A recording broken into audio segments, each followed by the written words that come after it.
اللہ تبارک و تعالی نے ارشاد فرمایا، ان الذین قالوا ربنا اللہ ثم استقاموا فلا خوف علیہم ولا هم يحزنون اولئک اصحاب الجنۃ خالدین فیہا جزاء بما كانوا يعملون۔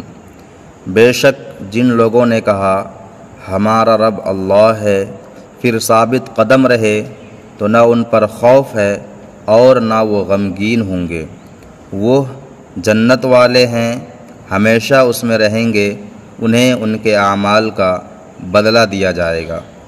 استقامت یہ ہے کہ شریعت کے تمام احکام پر عمل کیا جائے اور تمام ممنوعات سے پرہیز کیا جائے، اور یہ معنی تمام عقائد، اعمال اور اخلاق کو شامل ہے۔ اسی لیے صوفیاء کرام استقامت کو کرامت سے بہتر قرار دیتے ہیں۔